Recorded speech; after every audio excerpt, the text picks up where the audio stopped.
Yay. Hello, Mary. Hi, how are you? Doing well. Good morning. Good morning. Uh, Morning.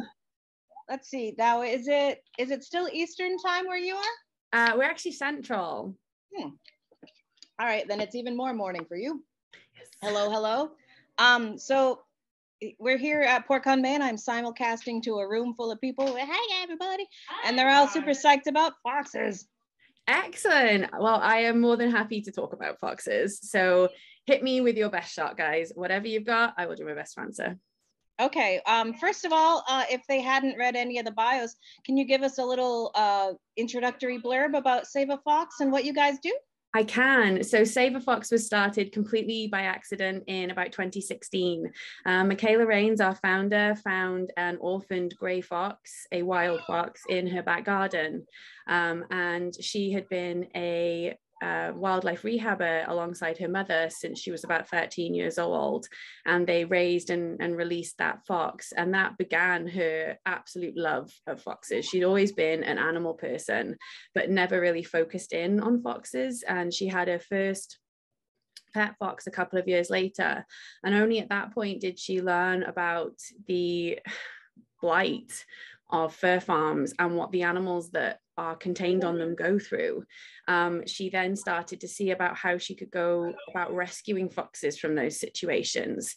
So that was when Save a Fox was really born. Our primary mission is to rescue captive born animals, so foxes, mink, from fur farms, and where possible, find them permanent homes, either within private residences or these days more likely inside education centres or other sanctuaries and rescues.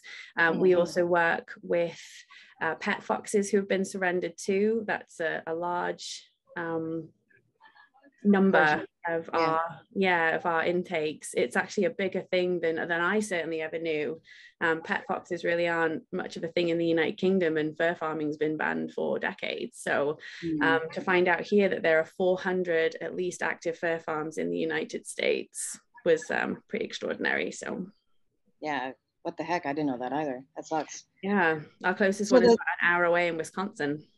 The surrendered pet foxes, is that just people who thought it would be fun and cute, and then after like a couple months they're like, holy shit? Absolutely, yeah. I mean, so we're in kind of what we call pup season right now. Foxes, the pups start being born in about March through to about the end of June, with the Arctic foxes being the last. People buy their pet foxes at auctions. They buy them from breeders, and they see this cute fuzzy little potato, and they are the most adorable things in the world. But those guys hit about 3 to 4 months old. They're halfway to maturity, and they are ready and rambunctious. They are like puppies on speed. They will destroy your house. They will go through drywall. They bite. I mean, foxes are like super mouthy animals anyway. So, but they become suddenly just endless energy, boundless. And so they become unhandleable for people who don't know what to expect. And people think that they can train those traits out of these foxes like you would with a dog. Don't bite, don't pee, don't dig. But that's a natural fox behavior. It's not a naughty thing for a fox to do. So when you try and discipline them, it just further damages a bond, it creates resentment, and they can actually become aggressive. So people do find themselves not knowing what to do, and then we end up seeing that fox and they end up staying with us or another fox rescue here in the United States. How many do you have on site right now? So we have about 25 foxes here at Save a Fox. We are working on our second facility down in Florida. We'll be about 50 minutes west of Orlando. So if anyone's close or anyone wants to volunteer, help build some enclosures, we're looking for extra hands all the time. We're hoping to be open by the end of the summer, and we will have room for about 60 foxes down there. Wow, cool. We are currently at capacity. So it's a desperate need for us to get that up and running. I mean, you could always build one in Maine.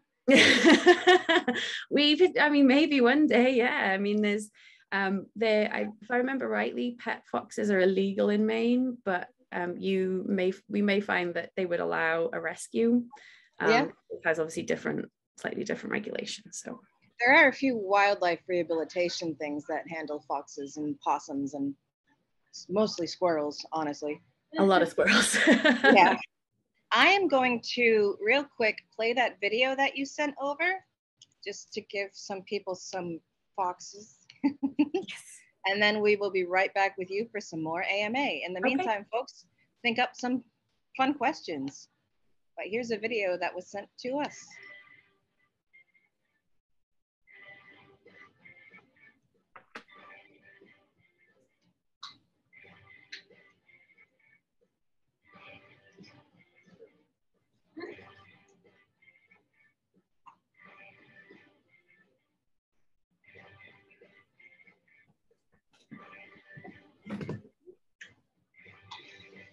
Thank you.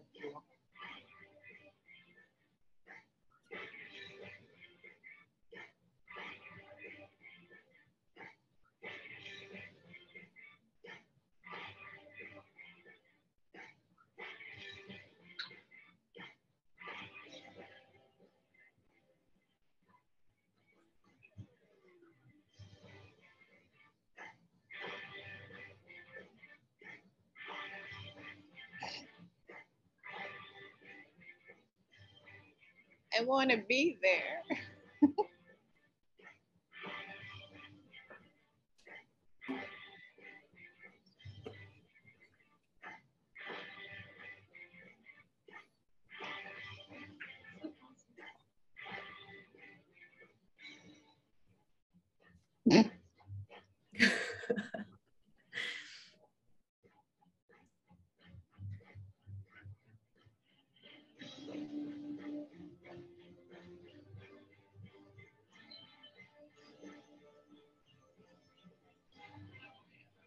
Oh my God, he's so big.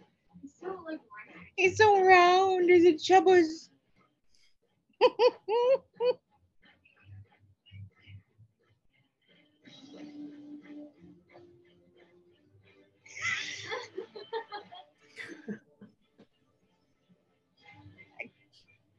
I can't tell if it's all fur or if he's thick. Right? I can't, yeah. 50-50.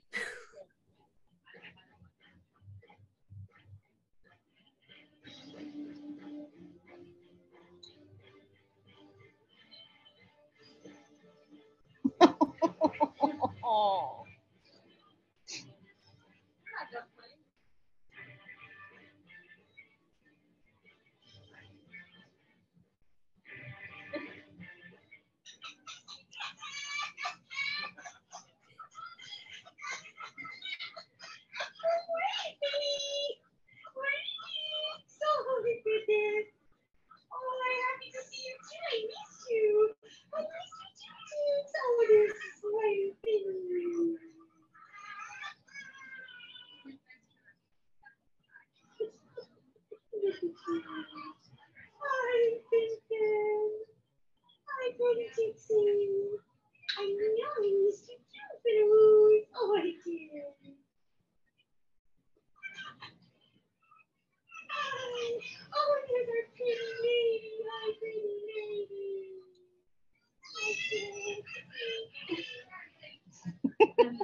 Look at them paws.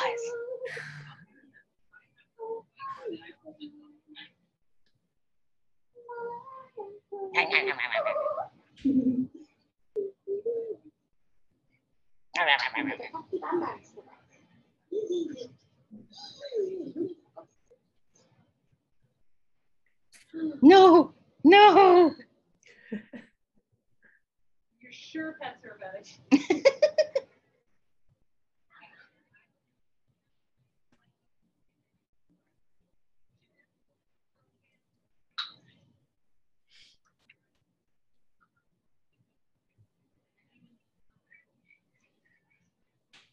Oh, he's got a little white toes.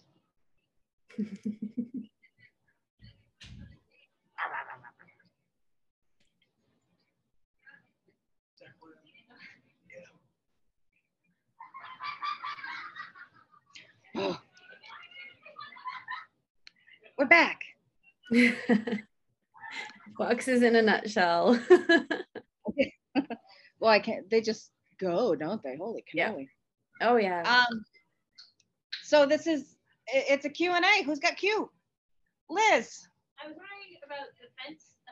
It didn't seem like it was that tall, and in my head I was like, maybe they jump over it or dig under it, or like, how do you? Liz has a question about the fence around the enclosure. Not big jumpers She notes that it's not very tall and is wondering if them jumping over or digging under is an issue. So our fences are a minimum of 6 feet in height. We actually are regulated by the USDA. And then in addition to that, we have anywhere between a half a foot and a full foot of what we call lean-in. So that's a kind of a 45-degree angle like this. Foxes are very skilled climbers. They will scrabble over things, but they're not very graceful. So they could go straight up, but they hit that lean in, they just kind of fall off. And then we have what we call dig guard. So this comes in 2 to 3 feet inside the yard. And then our fence posts and things are sunk about 3 to 4 feet down into the ground. So that stops the foxes from digging out in any way.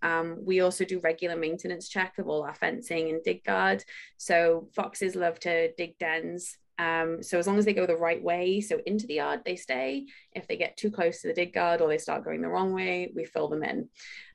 So it's a big chore, but yeah, so 6 foot with a half a foot lean in. So, Jeez. How long does it take to do like a full circuit? Say if you're doing a feeding time, like to hit every single fox? So we're on just about 4 acres, just over 4 acres here. We have 7 yards. We have 7 yards. And then, so it's probably about 30 minutes, but that's literally if you're just going food. Honestly, it's never that straightforward because all your friends come to see you. So what should take about 30 minutes takes about 2 hours. How can you say no to those little faces when they come and they're like, stay with me? Stop and say hi and make them laugh. Especially when they laugh. Do you have a favorite? Well, Yanto, so the Arctic that you saw getting the extreme belly rubs, that's my baby boy, and he is the most precious little thing in the entire world. We rescued him from a fur farm at 3 weeks old. He was the only survivor from his litter. Mum had unfortunately killed everybody else. And for him and me, it was love at first sight. So he's definitely my absolute supreme favorite, but honestly, I just love them all so much. They are the most individual, fantastical characters. So different, all of them, but Dixie is great. If you ever want to hear stories about a fox's day, Dixie will tell them to you until the sun goes down. Finnegan, just if you're feeling low, he flops on that fuzzy back and he laughs, and you give him belly rubs and he laughs some more. Jabraska likes to bite your nose but also give you kisses, so everyone's so different. That's so cool. When did you move here from the UK? I've actually been here for 3 years now. So I came in September 2019, right before the poop hit the fan. So I had a great introduction to life in the US. Yeah, so I've been here for 3 years, and my husband's American, so we were originally going to settle in New Hampshire where my in-laws are, but Michaela needed help. She and I have been friends since about 2017, and we had nothing other than family keeping us on the East Coast, so Midwestward we came. New Hampshire, you say? Yes. So a question from the audience is, what does a typical day look like at Save a Fox? So our normal days, sorry, itchy eye. Oy. Oh, very itchy eye. There we go. So normally I get here around about 8 in the morning. I let all the foxes out and I will feed the horse. And then I will start feeding the cats and prepping the medications for foxes and other animals who need it. I get that done. Then I'll start feeding and watering the foxes. Then it's spot cleaning. Then we do mink switching. So we have a couple of mink here on site that were fur farm rescues. We rotate them through either the house or our large pool enclosure. Mink are semi-aquatic, so they like to spend about half their life in the water. And so then after that, it's things like some emails. I run the Patreon for Save a Fox as well. Then it's one-on-one time, social media stuff. Then it's evening chores, so background to change waters, spot clean again, power washing enclosures, cleaning laundry, washing dishes. Yeah. And then it's raw time. So that's time for all the foxes to go to bed. Everybody gets their final meal, which is usually a raw meal. Foxes and mink need taurine, which is a protein, just like our cats do. And so we put everyone to bed, and then eventually we all go to bed, and then we start again the next day. So, do you live on site? I did live on site for the first year that I was here, but I now live about 5-10 minutes down the road. So okay. So you start at 8, and what time is bedtime? So I don't do the raw every day. I'm usually here till about 4 or 5. And okay. then, so Michaela, she has some sleep issues. So for her, it's, sorry, that's Ferguson in the background. He's one of our cats. He likes to come in the office. Let him in. Let him in. Oh, the cat manatee. So we'll probably, bedtime is usually anywhere between about midnight and 2. Holy cow, that's a long day. Long days. Wow. And that's 365 days a year. So there's 25 foxes. Yes. A horse. Yes. How many minks and God, what else have you got there? Okay, so we have 25 foxes, 1 horse, 3 mink, 1 polecat hybrid, 2 fishes, a hamster, 4 cats, half a dozen reptiles, and a partridge in a pear tree. Oh, cool. So. What is the polecat hybrid mixed with? So he is a polecat ferret hybrid. Oh. Yeah. Whoa. So looks like a ferret, kind of, smells like a ferret, has a polecat back end. So he's got the little stubby tail instead of the long tail. He's polecat sized rather than ferret sized. And he's got the sweetest little fangies. He's just the most adorable little soul. And you said you've got fisher cats. How did that happen? So Mick is a huge fan of mustelids. They've always been an animal type that she's been fascinated with, and through rehab back in the day, she was able to work with quite a few different species. So when the opportunity came up to rescue some fisher cats, we were like, heck yeah. We're hoping to also be able to assist the FWA in Florida with some otters next year once everything's opened down in Florida. So yeah, so fingers crossed that we would absolutely love to be in a position to do that. And I mean, who doesn't love otters? So nobody, right? Especially because they fall asleep holding cats. Oh my gosh. They're holding hands and they sleep, so they do go back. It's too much. It's too much.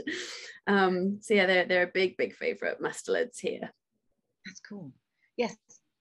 Have you ever had any problems with foxes getting along? Do you ever have any problems with foxes not getting along? So foxes, that's a really good question, actually. Foxes are not an animal that typically lives in large groups. They are a solitary species. So mum and dad are monogamous, and they will come back together every season to have and raise their babies. But once those babies hit about 6 months, then they go their separate ways, and the babies go off and they find their own territory. So in a situation like this, where we have lots of captive bred foxes together, it can be a challenge. Michaela and I have gotten very good, especially Michaela, at knowing which foxes will and will not get on based on the temperament of other foxes in the yards. But we do have something that happens usually every September through to about December that is ironically enough called the October crazies. This is a hormone rush that takes place in foxes irrespective of whether they are intact or not. All our foxes here are fixed. So they get this hormone rush that says get fat for winter, get fat to have babies. I get that. So they can get quite territorial. And Fox World is a matriarchal society. The ladies are in charge. So the girls get very territorial. The boys tend to be a little bit more docile. So we do have to sometimes separate some of our females at that time of year, just rotate them into the yard and out so that someone doesn't get picked on by somebody else. They're not going to hurt each other, but they just kind of bully each other a little bit. Yeah. And we do sometimes move people if relationships change completely, which they can do over time. The October crazies. October crazies. They started in August last year. It was the August crazies. Yeah. All right. Yep. Yes. Is it just the 2 of them? And is their primary source of income from Patreon, or do you do grants? is it just the two of you? And is your primary source of income the Patreon, or is it more like government grants, donations? So we are a very small team. It's Michaela, her husband, Ethan, and I. For a long time, it was just Michaela and me, pretty much. We also have a couple of members of staff who are remote. So we have Jenny, who also runs her own sanctuary called Fox's Journey in Michigan. She's our adoption coordinator, and she adopted her first fox from Save a Fox. So she goes back a long way with us. And then Rihanna, who adopted her foxes from us and also used to be a caretaker here. She's in Oklahoma and she's our social media manager now. So that's pretty much our whole team. We also have someone who does our merchandise for us because that's quite a hefty job. The vast majority of our income is from donations. That is via our Instagram, Facebook, TikTok, and we also have our sponsors for our foxes. So each fox can have up to 3 sponsors on different levels, so platinum, gold, and silver. We also allow sponsorship for some of our other animals here, like our cats. We have our Patreon, which is also another great income source. This gives us an idea of how we can budget on a monthly basis for our basic costs. Right. So that one is fantastic because we know approximately a guaranteed amount that we have coming in every month. So that allows us to make sure that we always have everything, enough of everything, which can be very difficult. And we'll post on the PortCon Facebook, we'll post links to those Patreons and stuff so that. Thank you. Yeah, let me know if you need me to. Some money your way. Jade. What's the most unexpected thing about owning a fox? What's the most unexpected thing about owning a fox that people don't know about? The smell. The smell. The smell. Foxes are really stinky. They smell a bit like skunk, but without that kind of burny afterness that comes. They also poo and pee on absolutely everything. Scent is important to foxes. So they mark everything and anything they think is theirs, including you. Michaela and I get peed on quite regularly, usually more often than we would like on the head. So, How did they get up there? How do they get up there? They jump on your head. They just if we're crouching down or something like that, they will come and they will sit on our heads. They have a gland underneath their tail called the violet gland, and it marks you with their scent so that they can say that you belong to them. But when they really want people to, well, other foxes to know you belong to them, they will pee on you.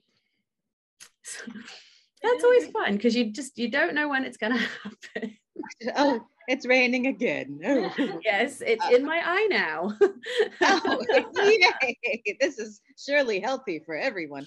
Yes. Someone asked if they do that to each other as well. They do. Foxes will pee on each other. One of our most prolific pairs is Jack and Luca. And Luca is continually peeing on Jack. He is extremely possessive of his hetero life mate. So he does not like any other fox that might try and befriend his Jack. So yeah, he pees on him constantly. People are texting me what they would name their foxes. Oh, yay. I want to hear some of the names. R. Kelly. Oh, God. Is that, I don't know how appropriate that would be. Well, I think it's in direct response to the peeing thing. Oh, the peeing, well, touche, yes, I suppose. Touche. Burning questions, I know you have them. Yes. What is the typical thing they eat? What do they eat during the day? You did mention raw food at one point, but what help? So we give our foxes a nice variety with regards to their diet. It's approximately 70% raw meat, organ and bone, and about 10% high protein, grain-free dog kibble, and then the other 15 is fruits and vegetables. So foxes are reasonably omnivorous. They'll generally eat about anything. So we give our foxes access to kibble to graze on the day, throughout the day. And then they do get those fruits and veggies. So they love things like raw eggs and hard-boiled eggs. Anything a dog can have, on the whole, it's safe to give to a fox. So carrots, peas. There's a video where you're going fox to fox to fox to give them one perfect egg, and they're all like, and then grab it and then like up trees, up a tree like, in a foxhole, carry it's it around Christmas, for hours, because showing everyone. my egg. It's They absolutely love egg days. They're their favorites. And we sometimes do a mixture of the raw and the hard boiled, so they don't necessarily know what they're going to get. mystery egg. And that's mystery egg, so that's pretty fun for them. We also do something called foxicles when it's hot as well. So that's like the coconut milk with the cream you can get in the cans, and then we mix that with their favorite fruits and freeze them up into like little foxicles. Sounds delicious. They love them. Also, foxicles is the greatest word I've ever heard. Right. What are the reptiles that are on site? We have a leopard gecko, and then otherwise we have a variety of different boas. Ooh, boas and geckos. Yes, all of our constrictors. With your meat, bone, and organs, is there like a local farm or like a butcher or something? Where do you outsource? We actually typically have to go to the supermarket and we buy what we can get our hands on. So usually it's things like chicken gizzards. They really like the chicken feet. We have someone we know who has, and I hate this word, who harvests chickens. I don't know if you can harvest a chicken. I don't know if living things can be harvested, but okay, cool. And we can't replant them, so this is very true. I suppose it's a kind of harvesting. So we get the feet. The foxes absolutely love those. And then so we will buy chicken legs, chicken thighs, chicken wings, turkey. We also get hunters who very kindly bring us their deer scraps during the season, which is wonderful enrichment for the foxes. They absolutely love it. Not so much for us when we're still finding like bits of deer carcass in August, but they have a great time. So yeah, on Friday we have a local rehab guy who comes and he brings some of his animals and teaches people about them. And he was saying to me that if he's driving and this is gross, but if he spots roadkill, he pulls over and gets it because that's food. Yeah, I mean, creatures. If it's not rancid, old, right? We depending on what it is. We could obviously states differ, but I know I think here in Minnesota you do need permission from the DNR to take a road hit deer and things like that. So, I mean, waste not, want not, right? Yeah, it's. I mean, it makes me sad that they are deceased, but at least if they can help another critter stay alive, I think that's and then you get it off the road, so now you're preventing no one else gets hit. Exactly. Did you guys know if you see an opossum on the side of the road, you should check it for babies? Please check the opossum for babies. They can live up to 10 hours in mum's pouch after she's deceased. Yep. And if they drink the milk, they can become septic. In my car for that exact purpose. Yep. And if you find them and they're viable, then you just call a rehab and they'll come and get them. And then you save the possums, and the possums will eat ticks.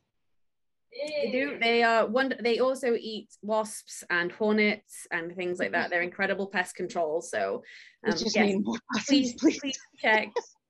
Please check possums. Possums and turkeys and chickens. Yep.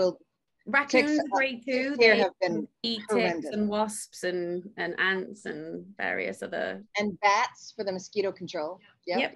We'll load up on bats as well. Yeah. We actually have a bat house here at Save a Fox. So do you? We do. Yeah, it's up on the side of our barn. Thought of everything. Well, we want our bats to be happy, but we want them to stay away from our foxes. So if we build them a house, it's just for them. Is there? I know in particular you guys love muscelids, but is there an animal that you haven't yet got, but that you're constantly sort of on the lookout or listening for, like the holy grail of the rehab animal? Certainly, I mean, like I said, we already work with captive bred, but for Michaela, certainly her very, very favorite animal in the entire world is a fruit bat. So if we could one day rescue a fruit bat, that would definitely be right up there for her. I mean, if you've ever seen a fruit bat eat a grape, your life is made. It is one of the most adorable things I've ever watched in my life. And anytime I feel sad, I just watch a fruit bat eat a grape. And there's a lady in Australia who rehabs fruit bats, and she has a YouTube channel, and it's one of her videos, and it's just all you need. It's all you need. And I think, I don't know about for me personally, I think I just really want to be a chicken mama. I must it's just Mama. I really want to be a chicken mom. Is there a particular, like a Brahma, or do you want like the super fuzzy ones with the furry feet? I have such a soft spot for the silkies, and they're yeah. really, really friendly. They're really great people chickens. Chickens. I do love a silky, and they're so pretty, and the bantams are really nice too. You would definitely need a different area from the foxes for the chickens. Yes, we're under avian flu at the moment. We have been. Oh, that's right. We're hoping as soon as that's kind of simmered down a bit, and we're hoping to rescue some chickens. Obviously, because we do have so many animals here, flies are a problem. Yeah. We do use fly predators. We've just started using those, so hopefully our next round will help reduce the fly numbers further. But chickens and things are amazing for that.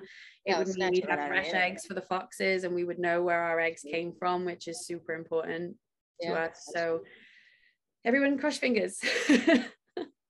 Oh, everyone did. Oh, thanks guys.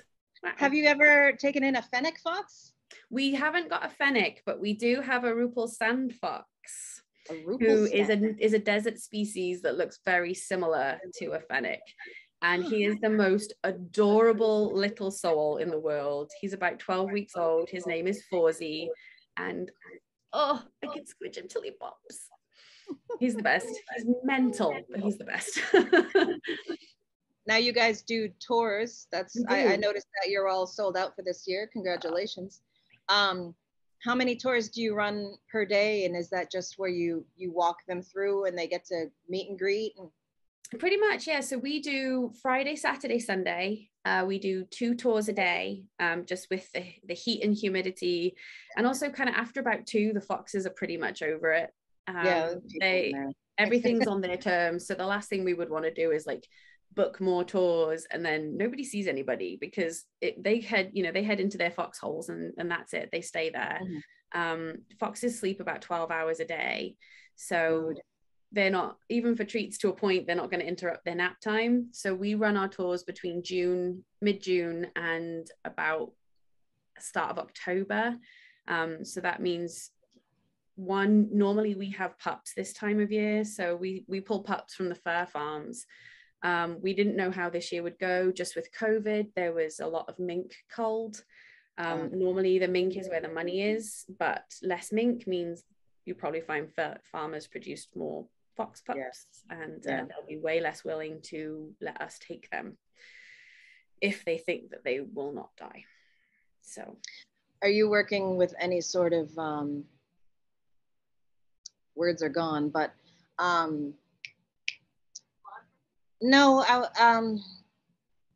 when you try to make a law. Like legislators? Yeah, to make, because UK having banned fur farms. I mean, here we're still even just working on decline, but yeah, like,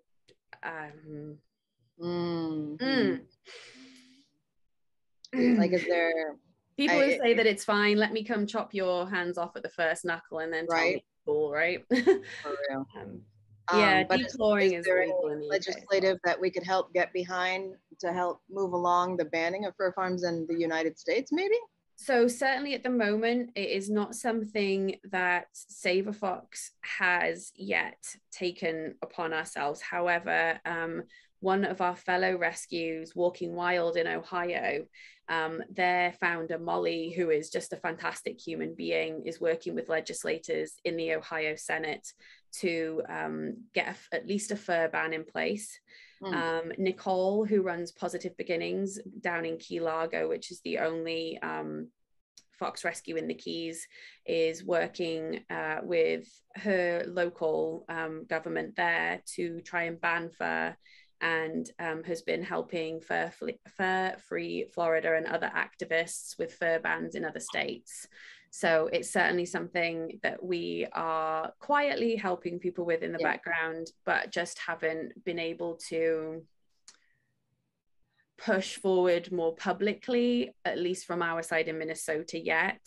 But I think certainly that's just not from a lack of wanting to, but certainly from my perspective as an outsider, I'm still learning how everything works.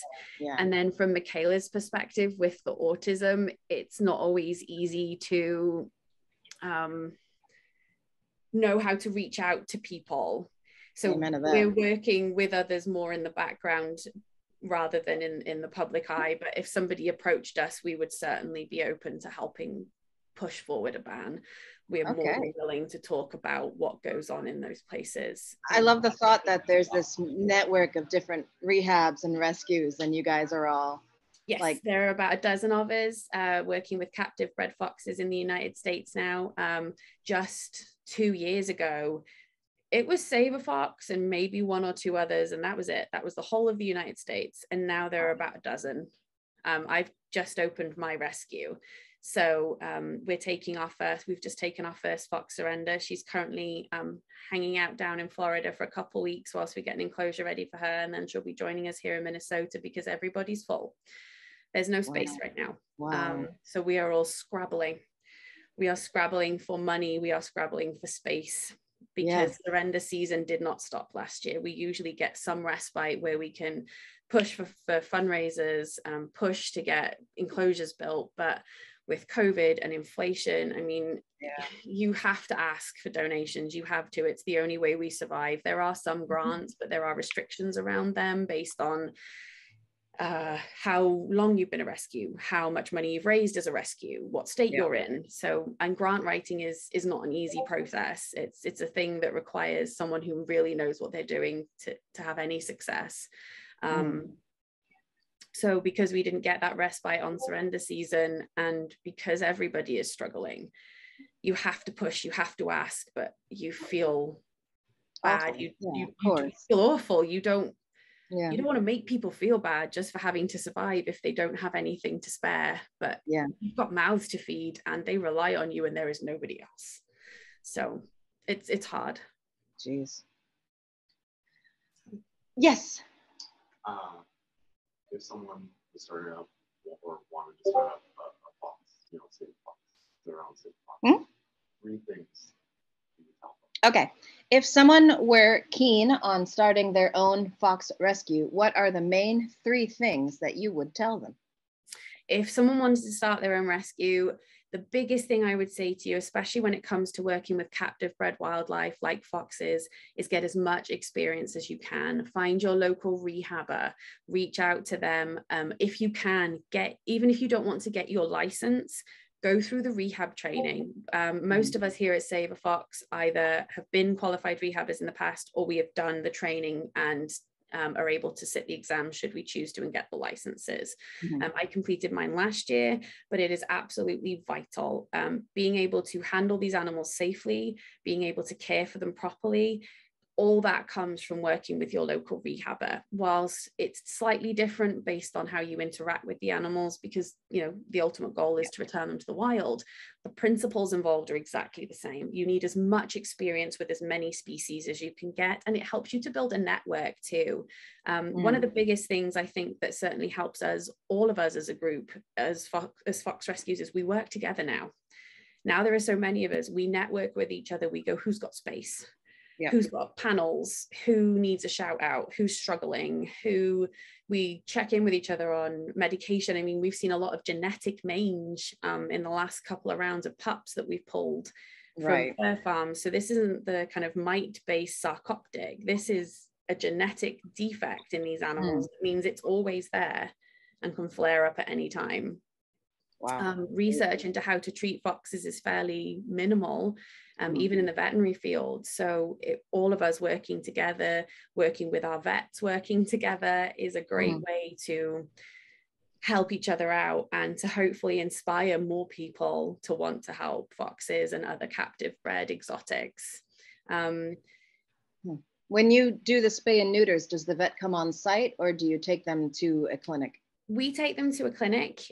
We actually have a couple of exotic vets that we can work with here in Minnesota, but they are few and far between. So if anyone is a vet or training to be a vet, please get your exotic certification and work with foxes. Yeah. We really need you because a lot of the vets that work with foxes at the moment are older. They are beginning to retire. We are running out of vets. Shit. Yeah. Yeah. We have to travel 40 minutes, 45 minutes.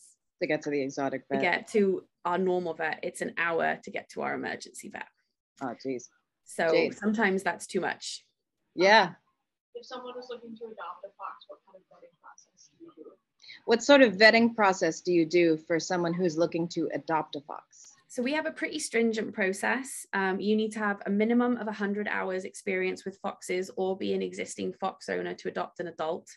And you need to have twice that to adopt one of our pups.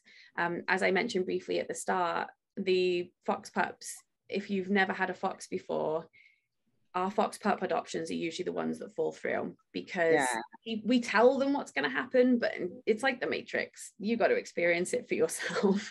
The insanity of a baby fox running around your house, because these guys can't go outside till they're 4 to 6 months old. So they are in your house. They live in your house like a teeny tiny Tasmanian devil. And if you're prepared for it, it's absolutely fine. But if you're not, say goodbye to your sofa. So, it gets overwhelming, I'm sure. Yeah. Yeah. They chew everything. They pee on everything. They dig through everything. I mean, they're adorable, but it's messy and smelly and expensive. And so we ask for double that amount of experience, and we need it signed off by somebody we can check with. Now, how would someone get fox experience? Is that like a volunteer sort of situation? Normally as a volunteer, yeah, absolutely. At a wildlife hospital, at a rehab, at a zoo, at an education facility, something like that. Okay. Cool. We do accept, occasionally we do accept volunteers here on site for a minimum of a week. And then people can come out here to save a fox, and that can go towards their hours. We usually only do that kind of during the spring and summer, and sometimes into the autumn, just because the winter is rotten out here. And trust me, you don't want to do it. Minnesota, I believe it. Yes. And on top of that, we want to speak to your veterinarian. We want to see your licenses. Yep. We want to see your enclosure plans and pictures and videos of said enclosure. Depending on the fox or the age of the fox, we need you to come here to Minnesota. We need to meet you. We need to match a fox to you. We generally tend to recommend that people adopt adults rather than babies. Kipper, for example, is a pup that we raised from 3 weeks old. When he got to 6 months old, he went, "I love my people, but please don't touch me ever." He loves us. He comes up to us. He sits with us. He hangs out, but don't touch him. He doesn't want to be cuddled, and that's totally cool. He's his own fox, but that can be what happens. And if someone's not prepared for that and to love that fox, whatever, that fox ends up here or at one of our kind of sister sanctuaries. So what's the average lifespan on the captive bred? They can live anywhere up to about 15 years. So our oldest fox right now is 13 and a half. He was on a fur farm for 11 years. Then sadly, they're wild cousins, 2, maybe 3. Really? Damn. We poison them, we trap them, we shoot them with our cars. So it's humans their biggest predators. What was their most successful rescue? What has been your most successful rescue? Oh, this one is a good one in that it's terrible. In January 2020, well, no, it starts before that. In November 2019, we were contacted by a friend of a friend who lived in New York State. They were aware of a wildlife center purporting itself to be a nonprofit that had just taken on 32 foxes from a closing down fur farm. We reached out to them because we knew, based on photographic evidence provided by a friend of a friend, that they were not being cared for properly. And these people, while their intentions were good, did not know what they were doing. So us, along with the rest of the fox rescues that we work alongside here in the US, all reached out. We just wanted to help. We wanted to lend a hand. We wanted to give these foxes the best life possible. And we were rebuffed at every turn. the person who got the photos, along with all of us Fox Rescues, reached out to the state police, the DNR police, the animal welfare, anybody we could get in touch with. And for quite some time, we were told to go away. Eventually, in January 2020, we were reached out to by the DNR in New York State about the foxes. And we were asked, hey, can you place them? Can you take them? So thus began the mission to get everybody a spot. So we all worked together, raising funds for enclosures, working out who could take how many, how fast. And then the pandemic came. Yeah. And everything closed down. So we were working with the police, who were working with the prosecutors, who were working with the CDC. And long story short, us and 8 other rescues managed to get across the US in the middle of a pandemic to a petri dish called New York State. And we managed to save 28. Unfortunately, they had been letting foxes out into an unsecured yard, and by the time we got there, 4 had gotten out, and they had unfortunately passed away. But we saved 28 foxes that day. Wow. And that was right after you had come over to the States too. Yeah, I hadn't been here very long, and it was my job to organize and work with all the rescues and work with the police and everybody. Trial by fire. Yes, it was the most stressful thing I've ever done in my life. We also had a blind and deaf Catahoula pup with us at the time that we were trying to get to her home in Canada, who she'd just been adopted, and then they shut the borders. So that was, I was trying to manage all of that at the same time, but we did it. 28 is excellent. That's lives saved. Yeah, I mean, these guys were in a horrible conditions, but they're living their best lives now. So are any of those still at Save a Fox now? We only took one at the time, and we were at just about capacity, but we had Pan. So he actually had a break in 3 places in his leg that he'd been stood on for at least 10 days by the time we got to him. Buddy. Him, along with about 15 other foxes, had been zip tied in small cages in a basement, living on Meow Mix. So combined with a horrendous break in his leg, which is extremely difficult to heal in foxes, they're so energetic and they move so much and their bones are so fragile. We at first thought we may have to amputate the leg, but our vet at the time, who is now sadly since retired, was great with breaks. So we were like, we will take him, we will get him to our vet, we will get that leg sorted. Yeah. And we did save the leg. So he was the only one that we took from the rescue, and we managed to place everyone else with the other fox rescues here in the US. Damn. So we've got just about 5 minutes left. Does anyone have any lingering last questions before we let Mary go take care of all her fox babies? We will have Patreon links to share. Yeah, I will get those, and I'll post them both on the Discord and also on our main Facebook page. Cool. What do they feel like when you touch them? So for the most part, so soft. Some of them are a little coarser. So Finn's fur, Finnegan, his fur is quite coarse. Yeah. When they're in the winter, they're a lot softer than in the summer because they pull out that super downy undercoat. That's how they blow them. But it's really nice on the cold days in the winter to like take your gloves off, and especially with Vixie, she's the fluffiest red fox that we have, and you just stuff those fingers in like 3 or 4 inches of fluff. She was that super round black one, yeah. Yeah, that's Vixie. So she is a floof queen. I know everybody says she's so chunky, but it's like, it's like this much fluff. I want to be a floof queen.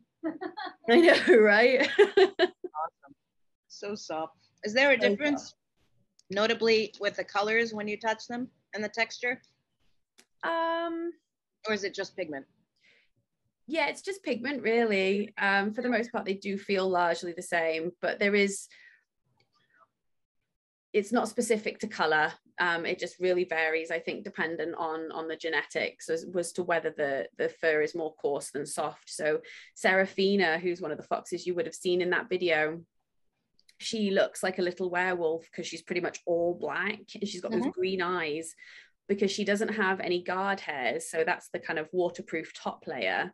Yep. She feels really ridiculously soft all of the time, whereas the others, their coat texture varies depending on whether it's summer or winter. Does the Arctic fox change color? Is that a thing that happens? Does. So Yanto is a blue Arctic fox. So in the winter, he's that kind of bluey color. And then in the summer, he's a very dark, almost black color. So blue Arctics tend to be the more inland species of Arctic fox. So they change to fit colors with the landscape as it changes and the snow melts. Ice and Absolutely. And then you have kind of the other Arctics, which just stay white. Super cool. Yeah. So he's changing color right now. Oh, neat. I again want to thank you so much. I know it might have been weird to be reached out to by an anime convention, but we love animals. We're passionate about Kitsune are the best. So who is not going to be happy about talking about foxes at an anime convention, right? Thank you guys so much for having me. It's been a blast. Our pleasure. Absolutely. Yay! Foxes. And thank you for letting me ramble on at you about foxes for an hour. It's been anytime. I mean, for real. Like, don't go. If I enjoy the rest of the day, I would. Thank you so much for dedicating your life to something amazing. And thank you guys so much. Cheers. We'll be in touch with and you have a wonderful rest of your convention. We will. Bye. Bye.